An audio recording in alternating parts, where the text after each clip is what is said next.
Briner has been championing since the day he was sworn in, and I thank him for his leadership. Where's Treasurer? I just lost you.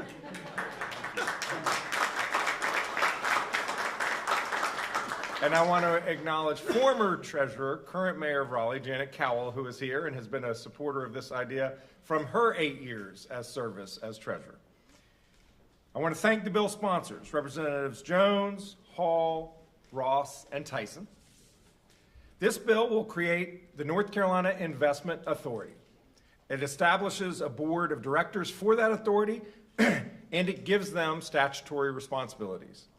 Currently, our state investment decisions are made by only one person, our state treasurer. Very few states have this system of what we call a sole fiduciary for making decisions about the hardworking state employees' pensions.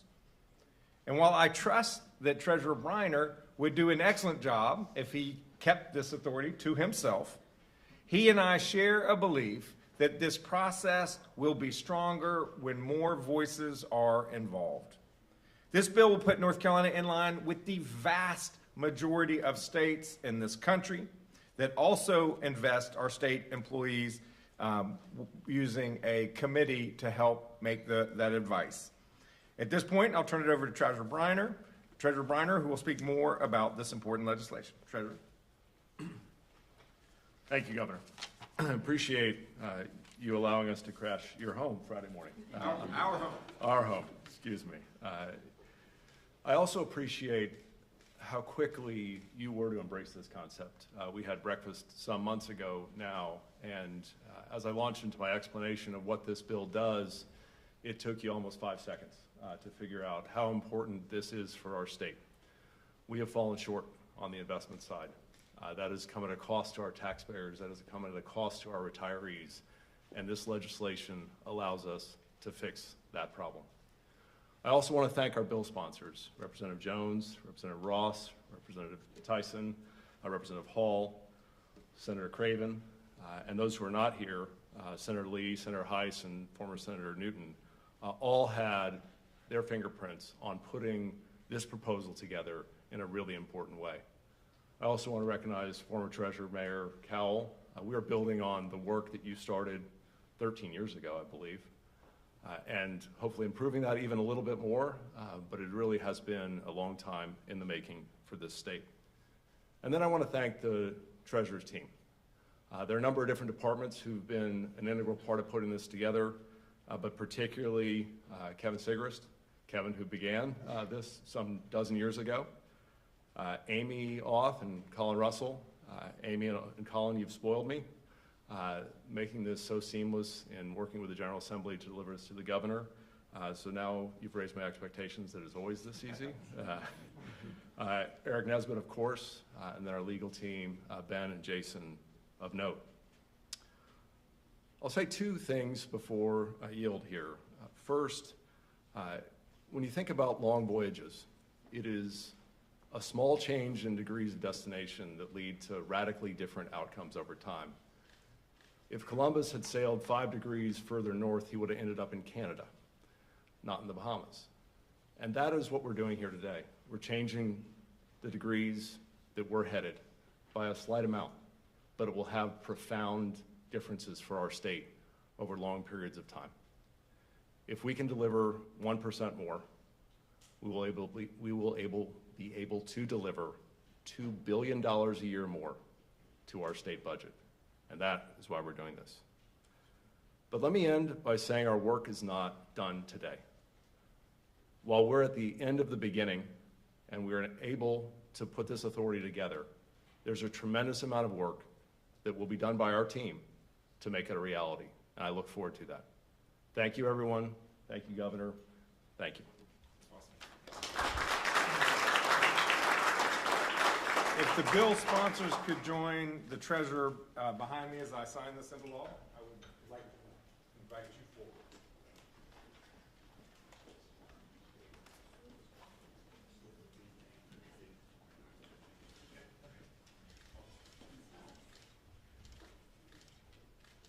Everybody know what time it is? 8:15.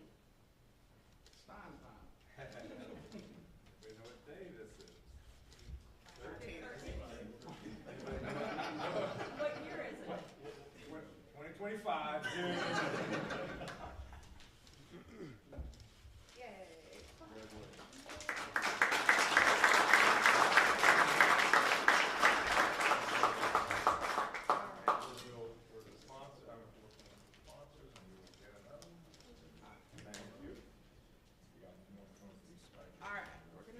rounds of photos, starting with the sponsors. Okay.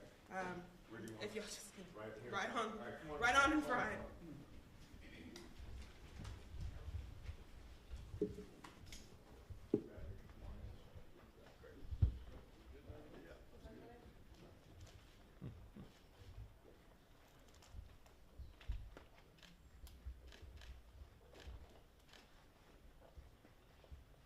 Okay, we're good.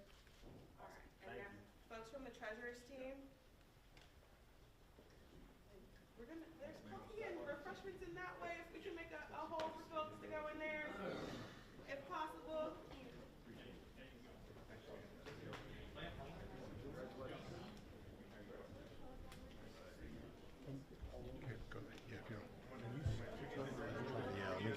Yeah, I know you couldn't see. All right. Folks can look at me. 1, 2, 3. Microline. Oh, Mike, Thank you. great. You should have Mike. I don't know how much is popping on that thing right now. Oh, yeah. Not much, probably.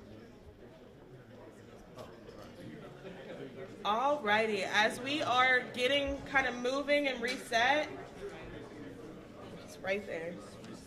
So we are gonna go next with the SB 231 Social Work Interstate Licensure Compact.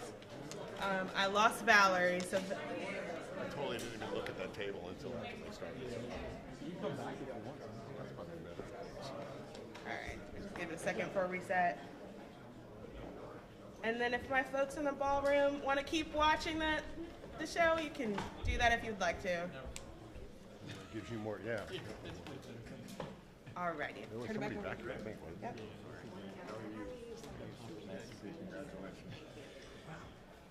The next bill I will be signing this morning will support our social workers who support our people. So many North Carolinians are facing extremely challenging situations. Social workers provide care, and they connect people to resources, services, and community. But we do not have enough social workers in North Carolina to meet everyone's needs. Currently, complex licensure transfer requirements create barriers to social workers who are wanting to move here and take care of our people. If people want to help our children and families who are in need, we should make it easier for them to do so, not harder. This law will enable our state to create an interstate licensure agreement with neighboring states, including Tennessee, Georgia, and Virginia, to expand care to more people. I am pleased to expand access to services and to help our social workers do their jobs. I would like to thank the bill sponsors and others who've worked to push this legislation, including Representatives Campbell, Potts, Blackwell, and Senator Corbin and Senator Batch. I will now turn it over to Valerie Arndt, a social worker, to speak more about this legislation. Thank you, Governor Stein, for your leadership and your support of this important legislation. My name is Valerie Arndt. I am a social worker, and I'm the Executive Director of the National Association of Social Workers. The Social Work Licensure Compact passed unanimously in the North Carolina House and the Senate, a clear demonstration of our state's strong support for the social work profession and recognition of the urgent need for clinically licensed behavioral health providers. Social workers are the largest mental health provider in North Carolina and in the whole country. Yet we face a serious shortage of mental health professionals, making it increasingly difficult for residents to access care for issues like addiction, trauma, and aging-related services. Right now, licensing restrictions prevent social workers from providing services across state lines. The Social Work Compact will change that. It will allow clinically licensed social workers to practice in other participating states, improving access to care, especially through telehealth, and strengthening our behavioral health workforce. This has real-world impact. After Hurricane Helene, our social work members in Western North Carolina had clients who were displaced to bordering states.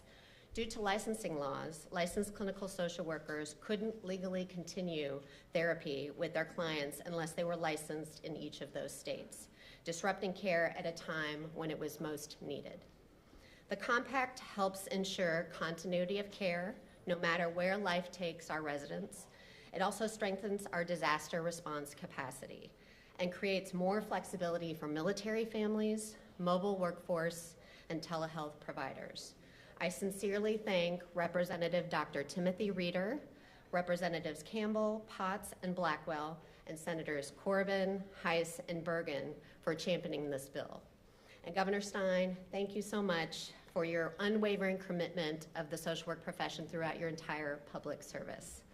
This milestone makes North Carolina the 29th state to join the Social Work Licensure Compact, reflecting bipartisan recognition of the vital role social workers play in addressing behavioral health needs. We are proud to stand with you today in support of access, care, and equity. Thank you so much, Governor. Thank you. Thank you. Appreciate it very much. Valerie, will you and the bill sponsors and supporters please join us at the table?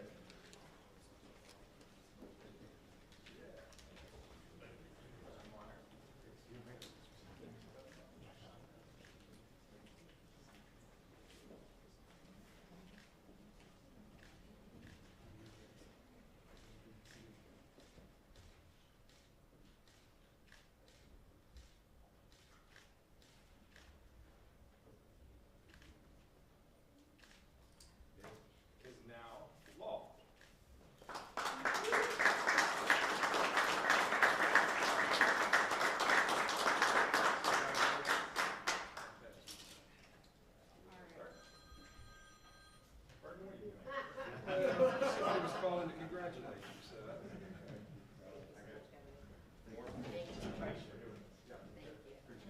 So we're gonna do photos with this group. Okay, right, out front here. Right out front. I'm gonna turn this off in case you don't wanna chit chat. And then we're gonna do, folks with social workers.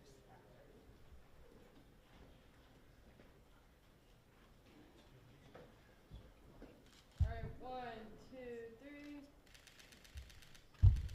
Thank you. All right, and then all my social worker folks, social workers. Thank you, guys. Have a good weekend. Thank you so much. Travel safe. So much, Governor. A couple come on this side.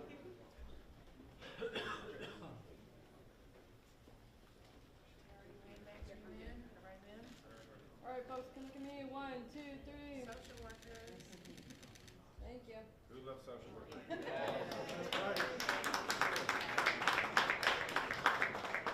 And y'all are welcome to go on in the reception room. Absolutely. Absolutely, thank you. All right, and while we reset, we'll do the law enforcement bill next. So, everyone, as we reset.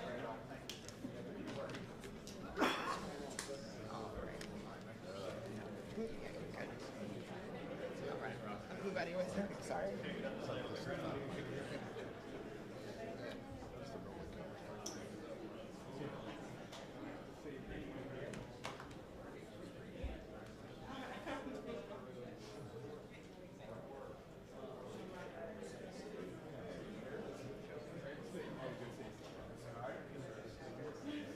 All right.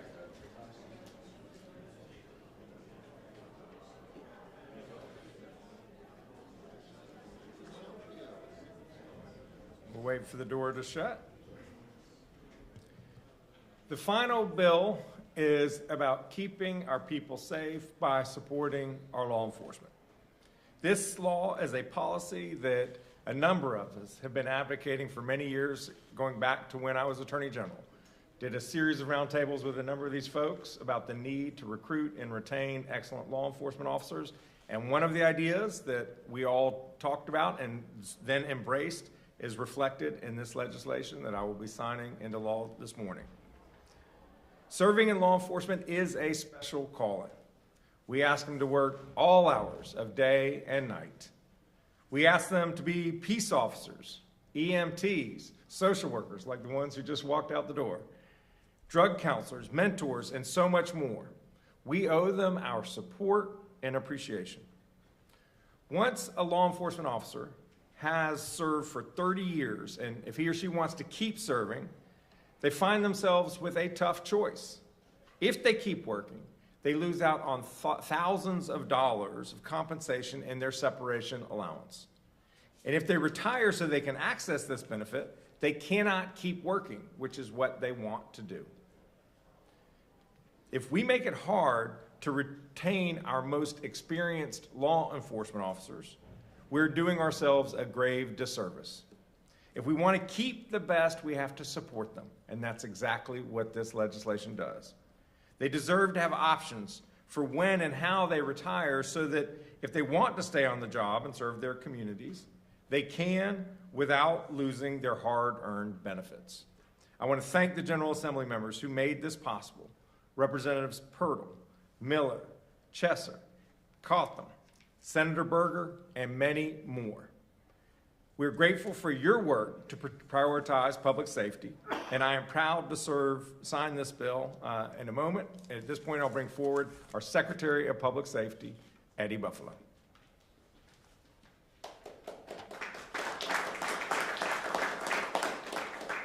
Good morning. Thank you, Governor. It's a great morning here in the People's House, and this is a game changer for law enforcement. Thank you to A.G. Jackson and to all the bill sponsors and to both bill sponsors in both chambers of the House.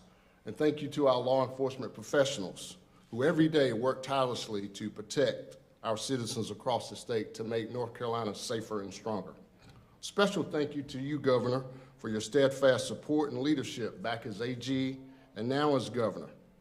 You and the General Assembly's focus and support in their early efforts about to recruit and retain our most senior law enforcement officers across our state. This bill is an intentional effort to retain our most experienced law enforcement officers in departments in every corner of this state. For they are noble professionals that we need to keep. They are our support, our voice, and true efforts to make our communities safe. Many thank you to both chambers of the House for you paid attention to the voices of our leaders, and we say thank you. Many people say, always listen to what people say, but today we will see what has been done. So thank you, Governor, for signing this bill, and on behalf of all professionals of this great profession, thank you, and thank you to everyone here this morning. Let's sign the bill.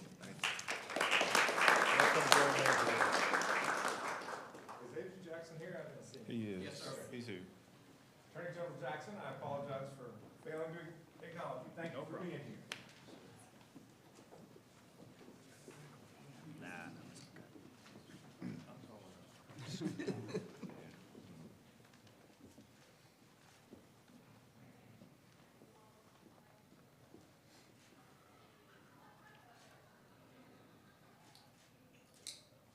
We will now be able to keep more good officers on the job for longer. Congratulations.